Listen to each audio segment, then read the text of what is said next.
Hi all, welcome back to our channel கற்போம் CSC. So இன்னைக்கு நம்ம கம்ப்யூட்டர் ப்ரோக்ராமிங் சில பார்க்க போகிற டாபிக் ஃப்ளோ சார்ட். இதுக்கு முன்னாடி வீடியோஸில் நம்ம ப்ராப்ளம் சால்விங்னா என்னென்னு பார்த்தோம், அல்காரிதம்ஸ்னா என்னென்னு பார்த்தோம். இப்போ நம்ம ஒரு ஃப்ரெஷ்ஷான டாபிக் ஃப்ளோ சார்ட்னு பார்க்க போகிறோம். ஸோ இந்த ஃப்ளோ சார்ட் இந்த நேம்லேயே உங்களுக்கு தெரிஞ்சிருக்கும். ஃப்ளோனா என்ன ஆகுது, ஃப்ளோனா ஃப்ளோ ஆகுறதுன்னு சொல்லுவோம். லைக் ஒரு டாப் டு பாட்டம், ஒரு லெஃப்ட் டு ரைட், ஒரு ஃப்ளோவாக போகிறது அப்படின்னு வந்து நம்ம சொல்லுவோம். சார்ட்னா என்ன, அது வந்து ஒரு கிராஃபிக்கல் ரெப்ரஸன்டேஷன், ஒரு டயக்ராம் அப்படின்றது நமக்கு எல்லாத்துக்குமே தெரியும். ஸோ ஃப்ளோ சார்ட்னா என்ன, சிம்பிளாக நமக்கு நேம்லேயே தெரியுது. நம்ம வந்து ஒரு சார்ட்டை நம்ம வந்து ஃப்ளோ பண்ணுற மாதிரி டாப் டு பாட்டம் ஏதோ ஒன்று போகிற மாதிரி ஃப்ளோ ஆகுற மாதிரி நம்ம வரைகிறோம். ஸோ டெஃபினிஷன் என்னது, flow chart is defined as graphical representation of the logic for problem solving. So இதுக்கு முன்னாடி நம்ம ஒரு ப்ராப்ளமை சால்வ் பண்ணுறதுக்கு முன்னாடி நம்ம வந்து அல்காரிதம் எழுதுறோம்னா அந்த அல்காரிதம் எப்படிலாம் எழுதுவோம் அப்படின்னு சொல்லி பார்த்தோம். இப்போ நம்ம என்ன பண்ண போறோம்னா அதை ஒரு கிராஃபிக்கல் ரெப்ரஸன்டேஷனா காட்ட போறோம். ஒரு டயக்ராம் மாதிரி, ஒரு சார்ட் மாதிரி நம்ம காட்ட போறோம். Flow charts are use to design and document simple process or programs. So இதை நம்ம வந்து டிசைன் பண்ணவும் டாக்குமெண்ட் பண்ணவும் நமக்கு ரொம்பவே ஹெல்ப்ஃபுல்லா இருக்கும். இப்போ நான் ஒரு டயக்ராம் அட்டாச் பண்ணிருக்கேன். இது நான் நார்மலா விக்கிபீடியால இருந்து எடுத்ததுதான். ஸோ இதுல பாருங்க, இப்போ நம்ம வீட்டில் வந்து ஒரு லேம்ப் இருக்கு, ஒரு லைட் இருக்கு. அந்த லைட் வந்து ஆஃப் ஆகிருக்கு, ஐ மீன் ஒர்க் ஆகாமல் இருக்கு அப்படின்னு எடுத்துக்கிடுவோம். நம்ம ஃபர்ஸ்ட் ஸ்டெப் என்ன ஸ்டெப் பண்ணுவோம், அந்த லேம்ப் வந்து ஒழுங்காக மாட்டிருக்கா அப்படின்னு பார்ப்போம். கரெக்டா? ஸோ லேம்ப் வந்து ஒழுங்காக மாட்டலன்னு என்ன பண்ணுவோம், ஒழுங்காக இந்த லேம்பை பிளக்இன் பண்ணுவோம். ஓகே, இப்போ வந்து லேம்ப் வந்து பிளக்இன்னாக தான் இருக்கு அப்படின்ற பட்சத்தில் நம்ம என்ன பண்ணுவோம், நெக்ஸ்ட் அந்த பல்பை செக் பண்ணுவோம். அந்த பல்ப் வந்து ஒழுங்காக ஒர்க் ஆகுதா இல்லை எரிஞ்சு போச்சா அப்படின்னு பார்ப்போம். அந்த பல்ப் வந்து எரிஞ்சு போச்சுன்னா என்ன பண்ணுவோம், நம்ம பல்பை ரீப்ளேஸ் பண்ணுவோம். எரிஞ்சு போகலை அப்படின்னா என்ன அர்த்தம், நம்ம பல்புல பிரச்சனை இல்லை, அந்த லேம்ப்ல தான் ஏதோ பிரச்சனை அப்படின்னு சொல்லிட்டு என்ன பண்ணுவோம், அதை ரிப்பேர் பண்ணுவோம். ஸோ இதில் நீங்கள் பார்த்தீங்கன்னா தெரியும், நம்மளோட ப்ராப்ளம் வந்து லேம்ப் ஒர்க் ஆகலை. ஸோ நம்மளோட சொல்யூஷன் என்னது, 3 டிஃப்ரெண்ட் டைப்ஸ் ஆஃப் சொல்யூஷன் இருக்கு. பிளக்இன் பண்ணணும், ரீப்ளேஸ் பண்ணணும், லேம்பை ரிப்பேர் பண்ணணும். ஸோ 3 டைப்ஸ் ஆஃப் சொல்யூஷன் இருக்கு. பட் எந்த விதமான சுச்சுவேஷன்ஸ்ல நம்ம எந்த கைண்ட் ஆஃப் சொல்யூஷனை நம்ம வந்து ஃபாலோ பண்ணணும் அப்படின்றது ஒரு கொஸ்டின் மார்க். ஸோ இதை வந்து நம்ம வந்து அல்காரிதமாவோ சூடோகோடாவோ நம்ம எழுதுவோம், ப்ரோக்ராமாவோ எழுதுவோம். பட் அதுக்கு முன்னாடி நமக்கு ஒரு பேசிக் அண்டர்ஸ்டாண்டிங் இருக்குல்ல. இப்போ நீங்க வந்து இந்த ப்ராப்ளமா பார்த்துட்டு இருக்கீங்க, திடீர்னு நான் வரேன், எனக்கு இந்த ப்ராப்ளமை ஃபர்ஸ்ட்ல இருந்து பார்த்து சால்வ் பண்றது ஈஸியா, இல்லை நீங்க ஒரு அண்டர்ஸ்டாண்டிங் பண்ணி இந்த மாதிரி ஒரு டயக்ராம் பண்ணி இப்படி ஒரு சொல்யூஷன் இருக்கு அப்படின்னு போட்டு வச்சா நான் அதை கோத்ரூ பண்றது ஈஸியா? ஸோ நீங்க ஆல்ரெடி போட்டு வச்சிருக்க டயக்ராம் நான் கோத்ரூ பண்றதுன்னா ரொம்ப ஈஸி. ஸோ இந்த மாதிரி ஒரு ஈஸியான அண்டர்ஸ்டாண்டிங்காக, ஈஸியா டாக்குமெண்ட் பண்றதுக்காக கொண்டு வரப்பட்டது தான் இந்த ஃப்ளோ சார்ட். இந்த நம்ம டயக்ராம்ல நீங்க பாத்தீங்கன்னா லைக் நிறைய டிஃப்ரெண்ட் ஷேப்ஸா இருக்கு. ஏன் ஒரே மாதிரி ஷேப்லேயே போடலாமே, ஏன் டிஃப்ரெண்ட் ஷேப்ஸா இருக்கு, ஆரோ மார்க் போகுது, லைக் ரெக்டாங்கிள் மாதிரி இருக்கு, நிறைய ஷேப்ஸ்ல இருக்கு, ஏன் அப்படின்றத நம்ம அடுத்து பார்க்க போறோம். ஸோ இதெல்லாம் தான் building blocks of flow chart. So ஒரு ஃப்ளோ சார்ட் வரையதுக்குன்னு சொல்லிட்டு ஒரு ஸ்பெசிஃபிக்கான ரூல்ஸ் இருக்கு. ஸோ நம்ம அந்த ரூல்ஸ் படி தான் நம்ம என்ன பண்ணுவோம், ஃப்ளோ சார்ட்டுக்கு வரைவோம். ஸோ இதுல வந்து காமன் சிம்பிள்ஸ். ஸோ இந்த சிம்பிள்ஸ் எல்லாத்துக்குமே வந்து ANSI, American national standards institute, அவங்க வந்து என்ன பண்ணிருக்காங்க, ஒரு ஸ்டாண்டர்ட் செட் பண்ணிருக்காங்க. இந்த சிம்பிள் வந்து இதுக்கெல்லாம் யூஸ் பண்ணலாம் அப்படின்னு சொல்லிட்டு அவங்க ஒரு ஸ்டாண்டர்ட் செட் பண்ணியிருக்காங்க. ஸோ அந்த காமன் ஸ்டாண்டர்ட் தான் நம்ம எல்லாருமே என்ன பண்றோம், ஃப்ளோ சார்ட் வரையும் போது நம்ம ஃபாலோ பண்றோம். ஸோ ஃப்ளோ சார்ட் வந்து டாப் டு பாட்டமாகவும் போகலாம், லெஃப்ட் டு ரைட்டாகவும் போகலாம். But it has to flow. அதான் ஃப்ளோ சார்ட். ப்ராப்ளமோட ஸ்டார்டிங்ல இருந்து கீழே சொல்யூஷன் வரைக்கும் அது ஃப்ளோ ஆகுது அப்படின்றத பார்க்குறோம். ஸோ இதில் நம்ம சிம்பிள் ஒவ்வொன்றா பார்ப்போம்.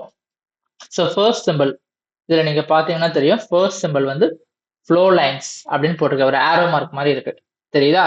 ஸோ இது வந்து shows the process order of operation. So நம்ம வந்து டாப் டு பாட்டமோ லெஃப்ட் டு ரைட்டோ நம்ம வந்து வரைகிறப்போ நம்மளோட ப்ராசஸ் வந்து லைக் எதுக்கு எடுத்து போகுது, ஃபர்ஸ்ட் ஆர்டர்ல இருந்து ஃபர்ஸ்ட் ஒன் வந்து செகண்ட் ஒன் வந்து தேர்ட் ஒன், அந்த மாதிரி ஒவ்வொரு பாக்ஸஸா போகும்போது அதோட ஆர்டரை காட்டுறதுக்காக நம்ம என்ன பண்றோம், ஃப்ளோ லைன்ஸ் அதை வந்து யூஸ் பண்றோம். ஸோ இதை வந்து எப்படி சொல்ல, லைக் எப்படி சொல்ல, ஒரு கனெக்டிவிட்டி மாதிரி சொல்லலாம். நான் ப்ரீவியஸ் ஸ்லைடை அகைன் காட்டுறேன். இதை நீங்க பாத்தீங்கன்னா தெரிஞ்சிருக்கும், லேம்ப் ஒர்க் ஆகல அப்படின்னா என்ன பண்றோம், லேம்ப் பிளக்டினா செக் பண்றோம். ஸோ இதுல ஒரு ஆரோ மார்க் இருக்கு, ஃப்ளோ லைன் இருக்கு. அப்ப நமக்கு என்ன தெரியுது, இந்த ப்ராசஸ் இப்படி போகுதுன்னு தெரியுது. ஸோ இந்த லேம்ப் பிளக்டின்னு பார்க்கும்போது எஸ் ஆர் நோவான்னு பார்க்குறோம். ஸோ நோ இருக்க பட்சத்துல இங்கே போகாம இங்கே போகுது, ஸோ நமக்கு என்ன தெரியுது, ஒரு டைரக்ஷன் தெரியுது, ஒரு ப்ராசஸ் வந்து எந்த ஆர்டர்ல எக்ஸிக்யூட் ஆகுது, பிளக்ட் இன் ஆகலன்ற பட்சத்துல இங்க போகாம இங்க போகுதுன்னு வந்து நமக்கு காட்டணும்ல. ஸோ அதுக்கு தான் நம்ம என்ன பண்றோம், இந்த ஃப்ளோ லைன்ஸ் யூஸ் பண்றோம். அடுத்ததா டெர்மினல். இந்த டெர்மினல்ன்றது எதுக்காக யூஸ் பண்றோம்னா, நம்ம வந்து ஒரு ப்ராசஸ, ஒரு ப்ரோக்ராம் லாஜிக்கை ஸ்டார்ட் பண்ணவோ, பாஸ் பண்ணவோ, எண்ட் பண்ணவோ நம்ம என்ன பண்றோம், இந்த டெர்மினலை யூஸ் பண்றோம். அதாவது நம்ம அல்காரிதம் பார்த்தோம் இதுக்கு முன்னாடி, கரெக்டா? ஸோ இந்த அல்காரிதம்ல நான் என்ன சொன்னேன், எப்பவுமே அல்காரிதமோட ஸ்டார்டிங் என்ன இருக்கணும், ஸ்டார்ட் இருக்கணும். எப்பவுமே அல்காரிதமோட எண்ட்ல என்ன இருக்கணும், ஸ்டாப் இருக்கணும்னு சொன்னேன்னா, ஸோ சேம் வே ஃப்ளோ சார்ட்லயே நம்ம என்ன பண்றோம், ஸ்டார்ட் பண்ணி ஸ்டாப் பண்றோம். ஓகே. ஸோ தேர்டு வந்து நமக்கு ஒரு ரெக்டாங்கிள் ஷேப் மாதிரி ஒரு இது டயக்ராம் இருக்கு. ஸோ இது என்னது, இது வந்து ப்ராசஸிங்க்கு நம்ம யூஸ் பண்றோம். ஸோ இதுல நம்ம என்ன பண்றோம், நம்ம பண்ற அரித்மெட்டிக் அண்ட் லாஜிக் ஆப்ரேஷன்ஸ், எல்லா கால்குலேஷன்ஸ் எல்லாமே வந்து என்ன பண்றோம், இந்த பாக்ஸ்குள்ள தான் நம்ம வந்து டிஃபைன் பண்றோம். ஸோ நம்ம பண்ற என்னென்ன கால்குலேஷன்ஸ் பண்றோம், ஒரு அவுட்புட் கொண்டு வரதுக்கு என்ன கால்குலேஷன் பண்றோமோ அதை வந்து இந்த ப்ராசஸிங் பாக்ஸ்குள்ள நம்ம போடுறோம். அடுத்த சிம்பிள் பாருங்க, இந்த சிம்பிள் தான் வந்து என்னது, இன்புட் ஸ்லாஷ் அவுட்புட். நம்மளோட இன்புட்டையோ அவுட்புட்டையோ நம்ம என்ன பண்ணுவோம், இதுல தான் வந்து நம்ம மென்ஷன் பண்ணுவோம். ஸோ இது வந்து என்ன இருக்கு, ஒரு ராம்பாய்ட் ஷேப் மாதிரி இருக்கா. ஸோ இதுல வந்து நம்ம இன்புட் அண்ட் அவுட்புட் போறோம். ஸோ நம்ம நல்லா பார்த்தீங்கன்னா தெரியும், நம்ம வந்து என்ன பண்ணுவோம், டெர்மினல் யூஸ் பண்ணி ஸ்டார்ட் பண்ணுவோம். ஸ்டார்ட் பண்ண உடனே என்ன பண்ணுவோம், இந்த ஃப்ளோ லைன் வந்து கீழே போற ஆர்டர் காட்டும். அதுக்கு பிறகு நமக்கு இன்புட் தேவைன்ற பட்சத்தில் என்ன பண்ணுவோம், இந்த இன்புட் ஆர் அவுட்புட் சிம்பிள் யூஸ் பண்ணி இன்புட்டை கெட் பண்ணுவோம். அதுக்கு பிறகுதான் நம்ம என்ன பண்ணுவோம், ப்ராசஸிங் டிசிஷன் மேக்கிங்லாம் நம்ம பண்ணுவோம். ஸோ இந்த பாக்ஸ்குள்ள தான், இந்த ரோம்பாய்டு பாக்ஸ்குள்ள தான் நம்ம இன்புட் அவுட்புட் எல்லாமே வந்து என்ன பண்ண போறோம், நம்ம மென்ஷன் பண்ண போறோம். அடுத்த பாக்ஸ் பாத்தீங்கன்னா, அடுத்த பாக்ஸ் வந்து ஒரு ரோம்பஸ். இந்த ரோம்பஸ்ல தான் நம்ம என்ன பண்ண போறோம், டிசிஷன் மேக்கிங் நம்ம பண்ண போறோம். ஸோ இதை வந்து கண்டிஷனல் ஆப்ரேஷன் பண்றோம். என்ன கண்டிஷனல் ஆப்ரேஷன் பண்றோம், ஒரு சொல்யூஷனுக்கு, அதாவது ஒரு ப்ராசஸ் ஃப்ளோ ஆயிட்டு இருக்கும்போது ரெண்டு பாசிபிலிட்டி இருக்கு, எஸ்ஸாவும் இருக்கலாம், நோவாவும் இருக்கலாம். அகைன் ப்ரீவியஸ் ஸ்லைட் போறேன், லேம்ப் பிளக்ட் இன்னாவும் இருக்கலாம், இல்லாமலும் இருக்கலாம். பல்பு பேர்ன் அவுட் ஆகிருக்கலாம், ஆகாமலும் இருக்கலாம். ஸோ இந்த மாதிரி மல்டிபிள் பாசிபிலிட்டிஸ் இருக்கு, கரெக்டா? ஸோ மல்டிபிள் பாசிபிலிட்டிஸ் இருக்கிறப்போ நம்ம அதை ஹேண்டில் பண்றதுக்காக தான் இந்த ரோம்பஸ், இந்த டிசிஷன் மேக்கிங் பாக்ஸை நம்ம யூஸ் பண்றோம். ஸோ இது வந்து நமக்கு என்ன பண்ணும், எந்த one of the two parts the program will take. So plugged in ஆயிருந்துச்சுன்னா இந்த பார்ட், பிளக்ட் இன் ஆகலைன்னா இந்த பார்ட் அப்படின்னு சொல்லிட்டு நமக்கு எந்த பார்த்தை நம்ம செலக்ட் பண்ணோம் அப்படின்ற டிஃபரன்சியேஷன் தெரியணும்ல, அதுக்காக இந்த டெசிஷன் மேக்கிங் ரோம்பஸை நம்ம யூஸ் பண்றோம். அடுத்ததா பாருங்க, சின்னதா சர்க்கிள் மாதிரி இருக்கு, இது பேர் வந்து கனெக்டர் அப்படின்னு சொல்லுவாங்க. இதை வந்து நம்ம வந்து காமனா யூஸ் பண்ண மாட்டோம். பட் வந்து இந்த கனெக்டர் எதுக்காக யூஸ் பண்றோம் அப்படின்னா, நம்ம என்ன பண்றோம்னா, ரெண்டு ஃப்ளோ லைன்ஸை நம்ம கனெக்ட் பண்ண, அதாவது நம்ம எப்படி சொல்ல, இந்த ஃப்ளோ லைன்ஸ் இருக்கா, ரெண்டு ஃப்ளோ லைன்ஸ் வந்து ஜாயின் ஆகும்போது அதை கனெக்ட் பண்றதுக்கு இந்த கனெக்டரை யூஸ் பண்ணுவோம். அடுத்த பாக்ஸ் பாருங்க, இதுக்கு பேர் வந்து சப் ஃபங்க்ஷன் இல்லைன்னா ப்ரீ டிஃபைன் ப்ராசஸ் அப்படின்னு சொல்லலாம். இது பாருங்க டிஃபரன்ஸ் தெரியுதா, ப்ராசஸிங்கும் சப் ஃபங்க்ஷனுக்கும். ஸோ சப் ஃபங்க்ஷன் என்ன பண்றோம், ஒரு ரெக்டாக்கிள் இருக்கு, அதுக்குள்ள என்ன இருக்கு, ஒரு வந்து டபுள் ஸ்டெப் வெர்டிக்கல் எஜஸ், இங்க ஒரு வெர்டிக்கல் எஜ், இங்க ஒரு வெர்டிக்கல் எஜ் இருக்கு. ஸோ இதை வந்து எனக்கு எதுக்காக யூஸ் பண்றோம்னா, ஃபங்க்ஷன்ஸை நம்ம கால் பண்ணுறதுக்கு யூஸ் பண்றோம். ஸோ ஃபர்ஸ்ட் யூனிட்ல நம்ம ஃபங்க்ஷன்ஸ் லெவலில் டீப்பாக நம்ம மோஸ்ட்லி போக மாட்டோம். ஸோ இதுல வந்து நம்ம வந்து பேசிக்ஸ் தான் பார்க்க போறோம். ஃபங்க்ஷன்ஸ் பத்தி நம்ம வந்து ஓவர் த வீடியோஸ் நம்ம பார்க்கும்போது நான் வந்து இந்த நிறையவே இதை பத்தி எக்ஸ்பிளைன் பண்றேன். ஸோ இதெல்லாம் தான் building blocks of flow chart. இந்த சிம்பிள்ஸ் எல்லாமே நல்லா ஞாபகம் வச்சுக்கோங்க. ஸோ நமக்கு வந்து ஃபர்ஸ்ட் யூனிட்ல லேப்லயுமே என்ன இருக்கு, algorithm, flow chart, pseudo code எல்லாமே நம்ம வந்து போடணும். அப்ப நம்ம ஃப்ளோ சார்ட் வரையும் போது எந்த சிம்பிள் எதுக்கு யூஸ் பண்றோன்றதை நம்ம நல்லா ஞாபகம் வச்சுக்கணும். ஸோ அடுத்து இந்த ஃப்ளோ சார்ட் வரையறதுக்குன்னு ஒரு செட் ஆஃப் ரூல்ஸ் இருக்கு, அதே ஃபாலோ பண்ணும். நீங்க அல்காரிதம் எழுதும்போது பாத்தீங்கன்னா பெருசால ரூல்ஸ் இல்லை, ஸ்டார்ட் ஸ்டாப்னு போடுறோம், இன்புட் வாங்கன்னு போட்டோம், ப்ராசஸ் பண்றோம், அவுட்புட் வாங்கன்னு போடுறோம், சிம்பிளா முடிஞ்சிருச்சு. பட் இந்த ஃப்ளோ சார்ட்ல நம்ம வரையறதுக்கு நிறைய சிம்பிள்ஸ் இருக்கு, கரெக்டா? ஸோ நம்ம ஒரு ப்ராப்பரான ப்ராசஸ் ஃபாலோ பண்ணி தான் இந்த ஃப்ளோ சார்ட்டை நம்ம வந்து வரைய முடியும். எதுக்காக நம்ம ப்ராசஸ் ஃபாலோ பண்றோம், எப்படினாலும் வரைஞ்சிட்டு போலாமே, பிகாஸ் அண்டர்ஸ்டாண்டபிலிட்டி இருக்கணும், ஒரு ப்ராப்பரான டாக்குமெண்டேஷன் இருக்கணும். இப்போ நான் ஒரு ப்ராப்ளமை சால்வ் பண்ண ட்ரை பண்ணிட்டு இருக்கேன். ஸோ இன்கேஸ் நான் அதை பாதியில முடிக்காம போயிட்டேன்னா, எனக்கு இப்பதான் ரீப்ளேஸ் பண்ற யாரோ ஒருத்தவங்க ஸ்கிராச்ல இருந்து ஸ்டார்ட் பண்ற மாதிரி இருக்கக்கூடாது. அவங்க வந்து இந்த ஃப்ளோ சார்ட்டை பார்த்த உடனே, ஓ இதெல்லாம் தான் சொல்யூஷன், இப்படிதான் நம்ம சொல்யூஷன் கண்டுபிடிக்கணும்னு சொல்லிட்டு இந்த ஃப்ளோ சார்ட்டை பார்த்துட்டு அவங்க நெக்ஸ்ட் ஸ்டெப்க்கு ப்ரொசீட் பண்ணணும். அப்படின்றதுக்காக தான் இந்த ஃப்ளோ சார்ட் என்ன பண்ணிருக்காங்க, ஸ்டாண்டர்டைஸ்டா பண்ணியிருக்காங்க. ஸோ ஃபர்ஸ்ட் என்னது, flow chart should be clear, neat and easy to follow. So அதான் சிம்பிள். அது வந்து கிளியரா இருக்கணும், நீட்டா இருக்கணும், யாருனாலும் ஃபாலோ பண்ண முடியும். நான் வரைகிற ஃப்ளோ சார்ட்டை நீங்களா இருந்தாலும் ஈஸியா ஃபாலோ பண்ற மாதிரி இருக்கணும். அடுத்ததா the flow chart must have logical start and finish. So அதுக்கு தான் நம்ம என்ன சொன்னோம், ப்ரீவியஸ் ஸ்லைட்ல டெர்மினல்ஸ் பார்த்தோம். ஸோ ப்ராப்பரா ஒரு ஸ்டார்ட் அண்ட் ஸ்டாப் வந்து ஃப்ளோ சார்ட்ல இருக்கணும். அடுத்ததா only one flow line should come out of the process symbol. So நீங்க நல்லா யோசித்து பாருங்க. நான் செகண்ட் அடுத்த நம்ம எழுதிருக்கிறதே சேர்த்தே நான் மென்ஷன் பண்ணிடுறேன். Only one flow line should enter the distance symbol. However, 2 or 3 flow lines may leave the distance symbol. So இது ரெண்டையுமே நம்ம கம்பேர் பண்ணி பார்ப்போம். ப்ராசஸ் சிம்பிள் என்ன நடக்கும்னு சொன்னேன், ப்ராசஸிங் நடக்கும், கம்ப்யூட்டேஷன் பண்ணுவோம், அரித்மெட்டிக் அண்ட் லாஜிக் ஆப்ரேஷன்ஸ் பண்ணுவோம். அப்போ நம்ம வந்து ஒரு இன்புட் தான் கொடுக்க முடியும். ஓகே, ஸோ நம்ம இன்புட் கொடுக்குறப்ப என்ன பண்ணுவோம், ஒரு இன்புட் மீன்ஸ் நம்ம மல்டிபிள் இன்புட் கொடுக்கலாம். இப்போ வந்து ரேடியஸ், இப்போ லென்த் இன்டு பிரெத் அப்படின்னு சொல்லிட்டு நம்ம பார்க்கணும்னா எல் வழியை கொடுக்கலாம், டபிள்யூ வழியை கொடுக்கலாம். ஸோ அந்த ரெண்டுமே ஒரே அரோ வழியா தான் உள்ள போகும். ஓகே, ஸோ ஒரு ஃப்ளோ லைன் தான் உள்ள போகணும், ஒரு ஃப்ளோ லைன் தான் வெளியே வரணும் அப்படின்ற பட்சத்துல அது வந்து என்ன பண்றோம், ப்ராசஸ் சிம்பிளுக்கு இந்த ரூலை வந்து நம்ம ஃபாலோ பண்றோம். ஏன்னா நம்ம கம்ப்யூட்டேஷன் பண்றோம், இன்புட் வாங்கி கம்ப்யூட்டேஷன் பண்ணிட்டு அவுட்புட்டை கொடுக்குறோம். அப்போ வந்து அது நிறைய சைடு போகணும்னு அவசியம் இல்லை, ஒரே ஒரு பாசிபிலிட்டி தானே இருக்கு ப்ராசஸ் சிம்பிள்ல. இன்புட் வாங்கிட்டு கால்குலேட் பண்ணிட்டு அவுட்புட் கொடுக்க போகுது, அது வந்து ரெண்டு அவுட்புட் கொடுக்க போகுது இல்லை, ஒரு அவுட்புட் தான் கொடுக்க போகுது. கரெக்டா? ஸோ அதனால தான் இந்த rule only one flow line. ஆனா டிசிஷன் மேக்கிங்ல என்ன சொல்றாங்க, ஒரு ஃப்ளோ லைன் என்டர் ஆகுது அது ஓகே, பட் வந்து 2-3 ஃப்ளோ லைன்ஸ் வெளியே வரலாம் அப்படின்னு சொல்றாங்க. ஏன்? பிகாஸ் இது வந்து decision making simple. Processing simple வந்து ஜஸ்ட் ப்ராசஸ் பண்ணி அவுட்புட் தான் கொடுக்குது, பட் டிசிஷன் மேக்கிங் சிம்பிள் வந்து ப்ராசஸ் பண்ணல, டிசைட் பண்ணுது. ஒரு கண்டிஷன் போட்டு இந்த கண்டிஷன் சாட்டிஸ்ஃபை ஆனா இந்த சைடு போ, இந்த கண்டிஷன் சாட்டிஸ்ஃபை ஆகலைன்னா இந்த சைடு போ அப்படின்னு 2 or 3 டிஃப்ரெண்ட் வேஸ்ல அது வந்து காட்டுது. நம்ம ஃபர்ஸ்ட் ஸ்லைட்ல பார்த்த மாதிரி பல்பு பர்ன் அவுட் ஆயிடுச்சுன்னா கீழே போ, பல்ப் வந்து பர்ன் அவுட் ஆகலைன்னா இந்த பக்கம் போ அப்படின்னு சொல்றோமா. ஸோ இந்த டிசிஷன் மேக்கிங் சிம்பிள்ல நிறைய பாசிபிலிட்டிஸ் இருக்கனால 2 or 3 ஃப்ளோ லைன்ஸ் வந்து என்ன பண்ணலாம், லீவ் ஆகலாம். பட் ரெண்டுக்கும் காமனானது என்னது, ஒரே ஒரு ஃப்ளோ லைன் தான் என்டர் ஆகணும். ஸோ ஒரே ஒரு இன்புட் ஆர் சம்திங் தான் உள்ள இன்புட் உள்ள வரும். பட் வந்து ப்ராசஸ் பண்றப்ப ஒண்ணுதான் வெளியே போகும், டிசைன் பண்றப்ப நிறைய பாசிபிலிட்டிஸ் இருக்கனால நிறைய ஃப்ளோ லைன்ஸ் வெளியே போகுது. இப்போ உங்களுக்கு அண்டர்ஸ்டாண்ட் பண்ணிருக்கும்னு நினைக்கிறேன். ஸோ அடுத்ததா பார்க்குறோம், only one flow lines use with terminal simple. So இதை பாருங்க, டெர்மினல் சிம்பிள், அதாவது டெர்மினல் சிம்பிள்ல எக்ஸிட் ஆகும்போது நல்லா ஞாபகம் வச்சுக்கோங்க, not entry, exit. So exit ஆகும்போது நீங்க பாருங்க, ஒரு ஃப்ளோ லைன் தான் வருது, மேல இருந்து கீழே வருது, ஆனா கீழே போகல. ஏன் போகல? பிகாஸ் அதோட இந்த ப்ராசஸ் க்ளோஸ் ஆயிடுச்சு.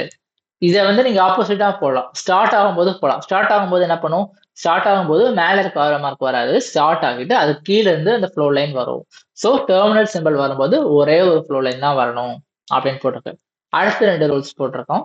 Within standard symbols write briefly and precisely. So நீங்க வெறும் ஃப்ளோ சார்ட் மட்டும் வச்சீங்கன்னா ஏதாவது புரியுமா? யாருக்குமே புரியாது. இந்த பாருங்க, நான் ஃபர்ஸ்ட் ஸ்லைட்ல ஃப்ளோ சார்ட் போடும்போது என்ன போட்டிருக்கேன், உள்ள வந்து கண்டென்ட் எழுதியிருக்கேன், தெரியுதா? உள்ள வந்து கண்டென்ட் எழுதியிருக்கோம். ஸோ நம்ம வெறும் டயக்ராம் வச்சா என்ன டயக்ராம், அதில் நம்ம என்ன சொல்ல வரோம்னு யாருக்குமே புரியாது. கரெக்டா? ஸோ நம்ம அண்டர்ஸ்டாண்ட் பண்ற மாதிரி கிளியர் அண்ட் நீட்டா அந்த டயக்ராம்குள்ள அந்த ஒவ்வொரு ஷேப்ஸ்குள்ளேயும் நம்ம அது என்ன பண்ணுது அப்படின்றத நம்ம மென்ஷன் பண்ணிக்கலாம். ஸோ அதான் போட்டிருக்கு, within standard symbols write briefly and precise. So ப்ரெசிஸா இருக்கணும், அதாவது என்ன தேவையோ அதை மட்டும் எழுதணும், பட் வந்து ஈஸியா அண்டர்ஸ்டாண்டபிளா இருக்கணும் அப்படின்னு சொல்ல வராங்க. So intersection of flow lines should be avoided. ஒரு ஃப்ளோ சார்ட் வரும்போது அந்த 2 lines, 2 arrow mark, 2 flow lines வந்து ஒண்ணுக்கு ஒன்று டச் பண்ணக்கூடாது, ஒண்ணுக்கு ஒன்று இன்டர்செக்ட் பண்ணக்கூடாது, கிராஸ் பண்ணி போகக்கூடாது அப்படின்றதான் போட்டிருக்காங்க. ஸோ அடுத்ததா இந்த ஃப்ளோ சார்ட்டுக்கு என்ன அட்வான்டேஜஸ் இருக்கு அப்படின்னு பார்க்க போறோம். ஃப்ளோ சார்ட் சொல்றோம், டயக்ராம் வரையணும்னு சொல்றோம். ஸோ இதுல ஏதாவது நல்ல விஷயம் இருக்கணுமே அப்படின்னு நம்ம பார்த்தோம் அப்படின்னா சில அட்வான்டேஜஸ் இருக்கு. So flow charts are better way of communicating the logic of the system to all concern. நான் சொன்ன மாதிரி அல்காரிதம்ஸோட கூட ஈஸியா ஒருத்தவங்களால ஒரு விஷயத்தை பார்த்து அண்டர்ஸ்டாண்ட் பண்ண முடியும்னா that is a flow chart. ஒரு டயக்ராமை பார்த்தோன்னே யாரா இருந்தாலும் ஈஸியா அந்த லாஜிக்கை நம்மளால புரிஞ்சுக்க முடியும். ஸோ இது வந்து ஃப்ளோ சார்ட்டோட அட்வான்டேஜ். அடுத்து the help of flowchart problem can be analyzed in a more effective way. இது நம்ம சேம் மீனிங் தான், பட் வந்து இதுல நீங்க என்ன சொல்றாங்க, ஒரு ப்ராப்ளம் வந்து நம்ம அனலைஸ் பண்ணணும் அப்படின்னா வந்து ஃப்ளோ சார்ட்ல வந்து நமக்கு ரொம்பவே எஃபெக்டிவா நம்ம அனலைஸ் பண்ணலாம். ஸோ அல்காரிதம்ல வந்து நம்ம நிறைய ரீட் பண்ணணும். அடுத்தது சூடோ கோட் பத்தி நம்ம பார்ப்போம் நெக்ஸ்ட் வீடியோஸ்ல. ஸோ சூடோ கோட் வந்து ஆல்மோஸ்ட் ஒரு ப்ரோக்ராம் மாதிரி இருக்கும். ஸோ அதை வந்து நம்ம வந்து என்ன பண்ணோம், நம்ம பார்த்தோம்னா நிறைய கோத்ரூ பண்ணணும். பட் ஃப்ளோ சார்ட்க்கு வந்து டெக்னிக்கல் நாலேஜே தேவையில்லை, யார் பார்த்தாலும் அவங்களால ஒரு ப்ராப்ளமை வந்து அனலைஸ் பண்ணி சொல்யூஷன் ஃபைண்ட் பண்ண முடியும். ஸோ இது வந்து ஃப்ளோ சார்ட்டோட அட்வான்டேஜ். அடுத்தது program flow chart serve as a good program documentation which is needed for various purposes. So flow சார்ட்ல நிறைய டைப்ஸ் ஆஃப் ஃப்ளோ சார்ட் இருக்கு. பட் வந்து நம்ம பண்றது ப்ரோக்ராம் ஃப்ளோ சார்ட் பிகாஸ் நம்ம வந்து கோடிங்காக யூஸ் பண்றோம். கரெக்டா? ஸோ இதுல வந்து என்ன பண்ணோம், ப்ரோக்ராமை நம்ம டாக்குமெண்ட் பண்ணலாம். இப்போ நம்ம ஒரு சி ப்ரோக்ராம் எழுத போறோம்னா நம்ம சி ப்ரோக்ராம் எப்படி ஒர்க் ஆகுது அப்படின்றத நம்ம வந்து பெட்டரா எப்படி டாக்குமெண்ட் பண்ணலாம், ஒரு ஃப்ளோ சார்ட்டா நம்ம டாக்குமெண்ட் பண்ணலாம். ஸோ நம்மளோட ப்ரோக்ராம் யாரால அண்டர்ஸ்டாண்ட் பண்ண முடியல அப்படின்னா அந்த ஃப்ளோ சார்ட் பட்டு நம்ம ப்ரோக்ராம் வந்து எப்படிலாம் வந்து ஒர்க் ஆகுதுன்றத அவங்களால ஈஸியா அண்டர்ஸ்டாண்ட் பண்ண முடியும். அடுத்த point, flow charts act as a guide or blueprint during the system analysis and program development phase. So first வந்து நம்ம வந்து அனலைஸ் பண்ணும்போதும் சரி, நம்ம வந்து டெவலப்மெண்ட் பண்ணிட்டு இருக்கும் போதும் சரி, இந்த ஃப்ளோ சார்ட் வந்து என்ன பண்ணுது, ஒரு ப்ளூ பிரிண்ட் மாதிரி இருக்கு. அதாவது ஃபர்ஸ்ட் வந்து ப்ராப்ளம் வருது, அந்த ப்ராப்ளம் அனலைஸ் பண்றோம். ஓகே, நம்ம என்ன பண்றோம், ஃபர்ஸ்ட் ஃப்ளோ சார்ட் வந்து வரைஞ்சிருவோம். இந்த மாதிரி இருக்கு, இப்படி இப்படிலாம் பாசிபிலிட்டி இருக்கு, இப்படி இப்படிலாம் அவுட்புட் வரும்னு சொல்லிட்டு. ஸோ நம்ம அதெல்லாம் வரைஞ்ச பிறகு ஆக்சுவலா நம்ம சி ப்ரோக்ராம் எழுதும் போது நமக்கு வந்து எங்கேயாவது நம்ம ஸ்டக் ஆகி நிற்கிறோம் அப்படின்ற பட்சத்துல நம்ம வந்து ஃப்ளோ சார்ட்டை பார்த்தோம்னா நம்மளால ஈஸியா வந்து என்ன பண்ண முடியும், அண்டர்ஸ்டாண்ட் பண்ண முடியும். அதான் ப்ளூ பிரிண்ட் ஆர் கைடுன்னு சொல்றோம். இப்போ ஒரு இடத்துல வழி தெரியல, ஒரு ஊருக்கு போற வழி தெரியல, என்ன பண்றோம், ஒரு கைடு, ஒரு மேப்பை வந்து நம்ம எடுத்து பார்க்குறோம். ஸோ அந்த மேப் பார்க்கும்போது நமக்கு இப்படி போகணும்னு தெரியுது. அதே தான் நம்ம ப்ரோக்ராம் எழுதும் போது எங்கேயா ஸ்டக் ஆயிட்டோம்னா நம்ம அடுத்து என்ன ஸ்டெப் பண்ணணும், எப்படி ப்ரொசீட் பண்ணணுன்றத ஃப்ளோ சார்ட் பார்த்து நம்ம ஈஸியா அண்டர்ஸ்டாண்ட் பண்ணிக்கலாம். அடுத்ததா the flowchart helps in debugging process and maintenance in easy. Debugging என்ன சொன்னேன், இதுக்கு முன்னாடி வீடியோஸ்ல நிறைய டைம் சொல்லியிருக்கேன். டெஸ்டிங் அண்ட் ஆப்டிமைசேஷன் சொல்லியிருக்கேன். ஸோ நம்ம ப்ரோக்ராம் ஏதாவது ஏர் அடிக்குது, இல்லை ஏதாவது வேல்யூ தப்பா வருது அப்படின்னா என்ன பண்ணிக்கலாம், நம்ம இந்த ஃப்ளோ சார்ட்டை அகைன் வந்து அனலைஸ் பண்ணி நம்ம என்ன தப்பு பண்றோன்றதை கண்டுபிடிச்சிக்கலாம். ஓகே, ஸோ அடுத்ததா disadvantages of flow chart. So டிஸ்அட்வான்டேஜஸும் இருக்கு, நல்ல விஷயங்கள்லாம் நம்ம பார்த்தோம். ஸோ எல்லா விஷயத்துக்கும் ஒரு கெட்ட விஷயங்கள் இருக்கும்ல. ஸோ டிஸ்அட்வான்டேஜஸும் ஃப்ளோ சார்ட்டுக்கு இருக்கு. ஸோ இதில் ஃபர்ஸ்ட் டிஸ்அட்வான்டேஜஸ் என்னது, இது program logic is quite complicated, flow chart becomes complex and clumsy. So இதுக்கு எக்ஸாம்பிள் நான் சொல்லணும்னா, இப்போ நம்ம பாருங்களேன், நம்ம ஃபர்ஸ்ட் ஃப்ளோ சார்ட்ல ஸோ ஒரு லேம்ப் ஒர்க் ஆகலைன்னா நமக்கு ஜஸ்ட் 2-3 ஸ்டெப்ஸ் வந்துருச்சு. இப்படி எப்படியோ டிசிஷன் மேக் பண்ணி ஃபைன் பண்ணி, இதுக்கே என்னது 2 டிசிஷன் மேக்கிங் சிஸ்டம் இருக்கு. லேம்ப் மாட்டிருக்கான்னு பார்க்கணும், பல்பு பேர்னா இருக்கான்னு பார்க்கணும். ஸோ இதுக்கே 2 டிசிஷன் மேக்கிங் ப்ராசஸ் இருக்கு. அப்போ யோசிச்சு பாருங்களேன், ஏதாவது ஒரு காம்ப்ளெக்ஸான ப்ராப்ளம், ஒரு பெரிய ப்ராப்ளமா இருந்துச்சுன்னா அதுக்கு ஃப்ளோ சார்ட் வந்து நம்ம இந்த மாதிரி நிறைய டிசிஷன் மேக்கிங் பாக்ஸஸ் போட்டு நிறைய பேஜா நம்ம என்ன பண்ணணும், நிறைய வரையணும், பெருசா வரையணும். ஸோ அப்படி இருக்கும்போது நமக்கு பார்க்குறவங்களுக்கு ஓரளவுக்கு சிம்பிளா பார்க்குற மாதிரி இருந்தா புரியும். ஆனா அது ரொம்பவே நிறைய பேஜுக்கு போகுது, இல்லை நிறைய டிசிஷன் மேக்கிங் பாக்ஸஸா வந்துகிட்டே இருக்கு, நிறைய ஃப்ளோ லைன்ஸ் வந்து எங்கிட்ட மட்டும் மாற்றி மாற்றி போயிட்டே இருக்குன்னா யாரா இருந்தாலும் என்ன ஆகும், கன்ஃபியூஸ் ஆயிரும், காம்ப்ளிகேட் ஆயிரும், ரொம்ப காம்ப்ளெக்ஸா இருக்கும், யாராலையும் அண்டர்ஸ்டாண்ட் பண்ண முடியாது. ஸோ ரொம்ப காம்ப்ளெக்ஸான ப்ராப்ளம்ஸ் வரும்போது இந்த ஃப்ளோ சார்ட் வந்து ரொம்ப கஷ்டமா இருக்கும். ஸோ அடுத்தது, if alternations are required the flow chart may require redrawing completely. இப்போ யோசிச்சு பாருங்க, நமக்கு ஒரு ப்ராப்ளம் தெரியுது, அந்த ப்ராப்ளம்க்கு சொல்யூஷன் வந்து ஃப்ளோ சார்ட்ல வரைகிறோம். இது என்ன பிரச்சனை அப்படின்னா, இப்போ நம்ம கோட் பண்றோம்னா என்ன பண்ணுவோம், நடுவில் கோட்ல போய் மாடிஃபை பண்ணிக்கலாம், டெலிட் பண்ணிக்கலாம், ஏதாவது பண்ணிக்கலாம். ஆனா ஃப்ளோ சார்ட்ல நம்ம என்ன பண்றோம், டிரா பண்றோம், எழுதல, டைப் பண்ணல, வேர்ட் டாக்குமெண்ட்ல போடல, டெலிட் பண்ணி போடுறதுக்கு நம்ம டிரா பண்றோம். ஸோ டிரா பண்றதுல என்ன டிஸ்அட்வான்டேஜ், நடுவில் ஏதாவது சேஞ்சஸ் பண்ணணும்னா ஃபர்ஸ்ட்ல இருந்து எல்லாத்தையும் அழிச்சிட்டு வரைகிற மாதிரி இருக்கணும். அட்லீஸ்ட் நடுவில் ஏதாவது சேஞ்ச் பண்ணனா கூட நம்ம நடுவில் என்ன பண்ணும், நம்ம டிரா பண்ண எல்லாத்தையும் அழிச்சிட்டு வரைகிற மாதிரி இருக்கும். நம்ம வந்து நார்மலான கோடிங் மாதிரி டெலிட் பண்ணிட்டு டக்குன்னு நம்ம டைப் பண்ண முடியாது. ஸோ இது ஒரு டிஸ்அட்வான்டேஜ். ஸோ அடுத்ததா பார்த்தோம்னா, flow chart symbols cannot be type, reproduction of flow chart becomes a problem. அதே தான் அடுத்ததும் நம்ம வந்து போட்டிருக்கு. ஸோ நம்ம சிம்பிள்ஸ் வந்து என்ன பண்ண முடியாது, நம்ம நார்மலாக எழுதுற அல்காரிதம் மாதிரி டைப் பண்ண முடியாது. ஸோ நான் என்ன பண்ணும், அந்த சிம்பிள்ஸை வரையணும். ஸோ நம்ம வந்து அதை ரீப்ரொடக்ட் பண்றோம், திரும்ப வந்து ஃபர்ஸ்ட்ல இருந்து பண்றோம் அப்படின்ற பட்சத்தில் அது ஒரு ப்ராப்ளம், ரொம்ப காம்ப்ளெக்ஸா இருக்கும், ஃபர்ஸ்ட்ல இருந்து எல்லாமே பண்ற மாதிரி இருக்கும். ஸோ அடுத்ததா, for large applications the time and cost of the flow chart drawing becomes costly. So நம்ம ஃபர்ஸ்ட் பாயிண்ட் மாதிரி லாஸ்ட் பாயிண்ட். ஆனால் இதில் ஃபர்ஸ்ட் பாயிண்ட்ல நம்ம என்ன சொன்னோம், ரொம்ப ப்ராப்ளம் லாஜிக் வந்து ரொம்ப காம்ப்ளெக்ஸா இருந்துச்சுன்னா கஷ்டம்னு சொன்னோம். இதை வந்து லார்ஜ் அப்ளிகேஷன்ஸ் சொல்லும். ஸோ வந்து பெரிய பெரிய இம்ப்ளிமெண்டேஷன்ஸ் பண்ணும்போது, நிறைய தௌசண்ட்ஸ் ஆஃப் லைன்ஸ் நம்ம கோட் எழுதும் போது, நிறைய ஸ்டெப்ஸை ஃபாலோ பண்ணிட்டு இருக்கும்போது நம்ம என்ன பண்ண முடியாது, ஃப்ளோ சார்ட் வந்து பெருசா வரைஞ்சிட்டு இருக்க முடியாது. அது வந்து ரொம்ப காஸ்ட்லி, ரொம்ப டைம் கன்சியூமிங் இருக்கும், ஃப்ளோ சார்ட் வரைக்கும் நமக்கு டைம்லாம் போயிடும் அப்படின்னு போட்டிருக்கு. ஸோ இந்த 4 டிஸ்அட்வான்டேஜஸ் ஃப்ளோ சார்ட்ல இருக்கு. ஸோ நம்ம எவ்வளோ அட்வான்டேஜஸ் பார்த்தாலும் அதுக்கு ஈக்குவலா டிஸ்அட்வான்டேஜஸ் இருக்கு. சிம்பிளா சொல்லணும்னா, ஸ்மாலர் ப்ராப்ளம்ஸ்க்கு flow chart is very very efficient. பிக்கா இருக்க காம்ப்ளெக்ஸ் ப்ராப்ளம்ஸ்க்கு ஃப்ளோ சார்ட் வந்து ஒரு ப்ராப்ளம். ஸோ அடுத்ததா நம்ம ஒரு எக்ஸாம்பிள் பார்க்குறோம். ஸோ இதுக்கு முன்னாடி நம்ம அல்காரிதமே பார்த்துருப்போம்.